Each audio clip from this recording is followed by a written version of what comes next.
గోదావరికి వరద పోటెత్తింది. ఎగువన కురుస్తున్న వానలతో భారీగా వరద నీరు చేరుతోంది. భద్రాచలం దగ్గర గోదావరి నీటి మట్టం 42 అడుగులను దాటింది. ఏ క్షణమైన 43 అడుగులకు చేరే అవకాశం ఉంది. కాసేపట్లో మొదటి ప్రమాద హెచ్చరిక జారీ చేయనున్నారు అధికారులు. ఈ అర్ధరాత్రి మొదటి ప్రమాద హెచ్చరిక వస్తుందని ముందుగా అధికారులు భావించారు.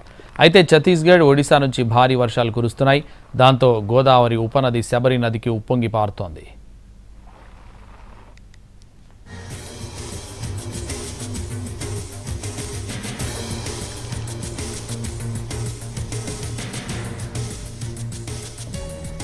గోదావరికి వరద పోటెత్తింది. ఎగువన కురుస్తున్న వానలతో భారీగా వరద నీరు చేరుతోంది.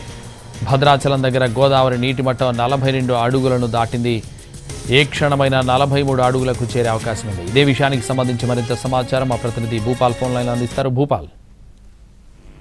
సంతోష్, ఎగువన కురుస్తున్న వర్షాలకు తోడు ప్రధానంగా కింద శబరి పోటు కూడా రావడంతో భద్రాచలం దగ్గర గోదావరి నీటి మట్టం అంతకంతకు పెరుగుతుంది. ప్రస్తుతం అయితే 42.5 అడుగుల వరకు భద్రాచలం వద్ద గోదావరి నీటి మట్టం కనిపిస్తుంది. అయితే ఇది ఇంకొక కొద్దిసేపట్లో మొదటి ప్రమాద హెచ్చరిక, అంటే 43 అడుగులు చేరితే మొదటి ప్రమాద హెచ్చరిక జారీ చేస్తారు. దీనికి సంబంధించి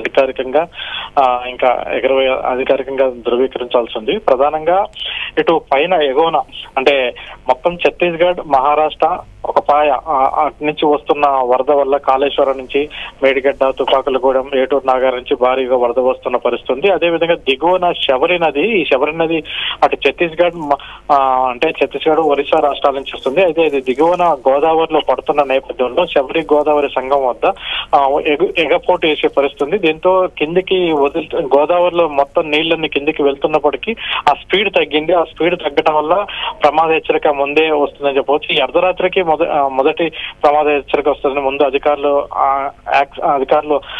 భావించారు, కానీ అది ముందే వచ్చిందని చెప్పవచ్చు. అయితే వర్షాలు ఇంకా తగ్గుముఖం పట్టలేదు. ప్రధానంగా దిగువన అల్లూరి జిల్లాలో అనేక గ్రామాలు ఇప్పటికే ముంపుకు గురయ్యాయి. ఇదైతే గోదావరి కంటే కూడా ఎగువ నుంచి వస్తున్న వర్షాల వల్ల మొత్తం కూడా రాకపోకలన్నీ స్తంభించిపోయిన పరిస్థితి. అంటే తెలంగాణ నుంచి ఆంధ్ర మీదుగా ఒరిస్సా, ఛత్తీస్గఢ్ వెళ్లే రహదారిలో చెట్టి అనే ప్రాంతం ఉంటుంది, జాతీయ రహదారి మీద. ఆ చెట్టి వద్ద మొత్తం కూడా రోడ్డు పైన నీళ్లు నిలవటంతో మొత్తం కూడా బ్రేక్ అయిన పరిస్థితి, వాహనాల నిలిచిపోయిన పరిస్థితి.